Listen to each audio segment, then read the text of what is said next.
இப்போ இந்த உலகத்துல நிறைய கடைசி கால அடையாளங்கள், நிறைய விஷயங்கள் நடக்குது. வருகைக்கான நிறைய சம்பவங்கள், ஆண்டவர் வேதத்தில சொன்ன நிறைய சம்பவங்கள் நம்ம கண் முன்பாகவே படிப்படியான்னு சொல்றத விட வேகமா நடந்துட்டு வருது.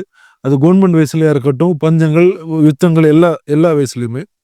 ஸோ இதெல்லாம் வச்சு பார்க்கும்போது, ஒருவேளை அந்த அந்தி கிறிஸ்துவா வரப்போற அந்த மனுஷன் இந்த உலகத்துல இப்போ பிறந்திருப்பானா?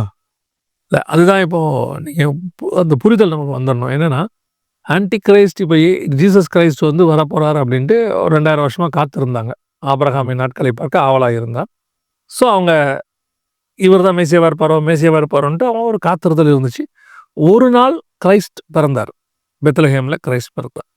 அதே மாரி தான் இவனும் ஒரு 2000 வருஷமா இந்த பூமியில வரப்போறான்னு அவனுடைய ஆட்கள் எல்லாம் வெயிட் பண்ணிட்டு இருக்கிறாங்க. இவன் வந்து இந்த காலகட்டத்தில் இங்க தான் பிறப்பான்றது வந்து பின் பாயிண்டா இயேசுவுக்கு சொன்ன ப்ராஃபஸி இல்ல அவனுக்கு. இல்ல. பெத்லஹேம்ல அவர் பிறப்பார். ஒரு நட்சத்திரம் யாக்கோபிலே ஒரு நட்சத்திரம் தோன்றும். யூதாவின் பெத்லஹேமே நீ ஆயிரங்கள் சிறியதா இல்ல, தேசத்தியாளர் பிரபு உன்னிடத்திலிருந்து புறப்படுவார். இந்த ஒரு பின் பாயிண்ட் இருக்குல்ல, இந்த மாதிரி அவனுக்கு இல்ல. அவன் ரோம்லேருந்து வருவான்னு இருக்கு. 2வது நம்ம ஏற்கனவே பார்த்த மாதிரி அவன் மேல அந்த ஸ்பிரிட் வரும்போது தான் அவன் ஆன்டி கிரைஸ்டா மாறுவான். ஆனா கண்டிப்பா அவன் அதுக்குரிய ஒரு பிள்ளை பிறக்கும். ஆனா அது பிறக்கும்போது ஆன்டி கிரைஸ்ட் தான்றது நமக்கு தெரியாது. அது சில ப்ரொடிக்ஷன்ஸ்ல வச்சு சிலர்லாம் இதே மாதிரி தான். அந்த குழந்தை பிறக்கும்போது ஒரு 2000வது வருஷத்துல 600 கோடியாவது குழந்தை பிறந்துச்சு. ஓகே. அந்த 600 கோடியாவது குழந்தை பிறக்கும்போது இதுதான் ஆன்டி கிரைஸ்ட். அந்த குழந்தையோட போட்டோ வந்து எடுத்து வச்சவங்களாம் இருக்காங்க. அந்த மாதிரி ஒவ்வொரு காலகட்டத்திலையும் இந்த மாதிரி ஒரு குழந்தை பிறக்கும். ஒரு காலத்துல வாளோட ஒரு குழந்தை பிறந்துச்சுன்னாங்க, கொம்போடு ஒரு குழந்தை பிறந்துச்சும்பாங்க. இந்த மாதிரி அந்தந்த காலகட்டத்தில் இந்த மாதிரி செய்வாங்க. ஆனால் இப்போவும் சொல்கிறேன், நம்மளால் அந்த குழந்தைய இதுதான் ஆன்டி கிரைஸ்ட் பிறந்திருக்குன்னு கண்டுபிடிக்க முடியாது, கணிக்க முடியாது. கணிச்சிட்டோம்னா மோசேவை கணிக்க முடிஞ்சிச்சா? இல்லை, கணிக்க முடியல. கிரைஸ்டை கணிக்க முடிஞ்சிச்சா? இல்லை.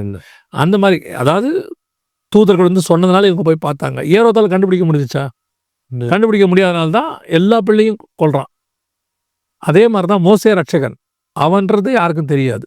ஸோ அந்த மாதிரி ஆன்டி கிரைஸ்டும் நமக்கு தெரியாது.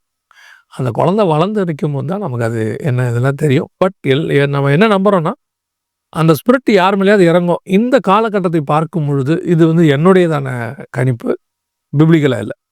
இந்த காலகட்டத்தை பார்க்கும்போது அவன் இனிமேட்டு பிறந்து வளர்கிற அளவுக்கு டைம் இருக்காது. கண்டிப்பாக அந்த மனுஷன் யூரோப்புக்குள்ளே எங்கேயோ ஒரு இடத்துல இருக்கணும். இருக்கிறதுக்கான வாய்ப்புகள் இருக்குது. இது வந்து என்னுடைய கணிப்பு தான். ஸோ இதுக்கு ஏன்னா நடக்கிற சம்பவங்கள் எல்லாம் பார்க்கும்பொழுது கண்டிப்பாக அவன் என்ன செஞ்சுருக்கணும், யூரோப்பில் எங்கேயோ இருக்கணும்.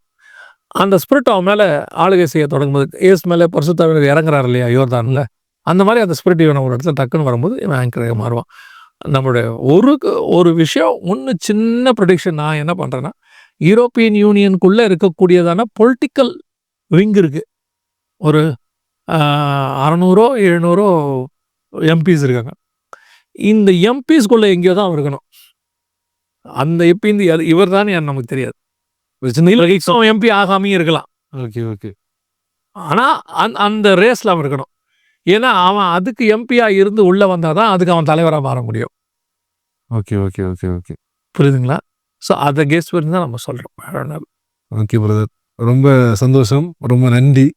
அந்தி கிறிஸ்துவங்கிற டாப்பிக்கில் நிறைய விஷயங்கள், நிறைய சந்தேகங்கள் கேட்டேன்.